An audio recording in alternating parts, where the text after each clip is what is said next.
morning. Welcome back to Conversations with Affiliates. I'm Danilo Petranovic. I work here at the Abigail Adams Institute. And this morning is my pleasure to introduce Paul Chin, currently a first year at Harvard College. Paul, welcome back, I should say, to Abigail Adams Institute. Thanks so much, Danilo. Tell us a bit about yourself. As Danilo said, my name is Paul. I'm a first year student at Harvard College, and actually started working with Abigail Adams during my senior year of high school. I was really fortunate to find out about the institute through my dean, and since then it's been great to get to know the staff. And yeah, this was 2 years ago, right? This was 2 years ago, yeah. And what did you did a sort of a gap year or an off year, I don't know how it's called technically, between high school and college. What did you do during this time? Yeah, I did some education outreach in the Republic of Georgia. It was a really great time for me to sort of slow down, think a little bit more about my life, about my faith, what I want to do, and yeah, just an amazing experience overall. Mm-hmm. This is in the former USSR. Yeah. That's right, Georgia. Yeah. Wow. Very interesting. And Paul, now you're first year. What kinds of classes have you taken at Harvard? So it's coming into college, I wanted to really balance my schedule because I found that at least in high school, I was equally in love with the humanities and the STEM field. So I'm taking a math class, Math 22, which is a proof-based and linear algebra-based math class, but also Humanities 10, which is sort of the intro into the humanities for Harvard first years. And having that balance has been really nice. I'm also taking a physics class as well as a biology class. Okay. So it's a pretty wide mix there. It's a little bit of everything. Yeah. Seems exactly. like it. And Paul, any sense yet what your major will be or your concentration? So I've been thinking about that fairly hard. I'm thinking of probably doing physics with some sort of secondary. I'm actually really looking into the history of science, Mm-hmm. because I think that really combines that humanities with the science really nicely.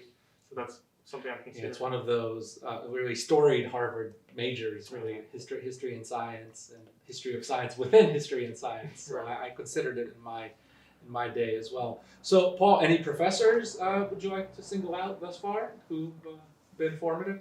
Oh man, I'd say all of them so Mhm. far. I've been Okay. really happy. I really enjoyed my physics professor, David Morin, Mhm. who has been very methodical in his teaching style, but also he unearthed some very unusual aspects of physics problems which I've never seen before, which has been nice.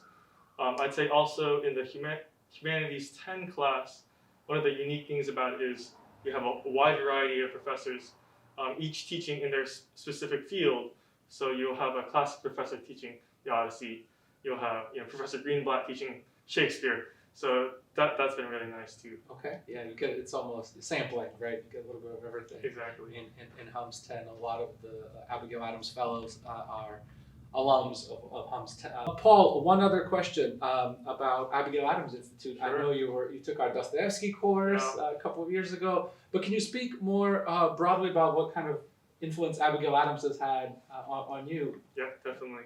So one of the great things I love about the Abigail Adams Institute is it's not just a place where you get to read great works together, but it's also a place where you discuss them, because that I feel like is at the heart of the purpose of literature, is not just to theorize, but to talk and to discuss and to really get at those questions, but also the great question, how should we live?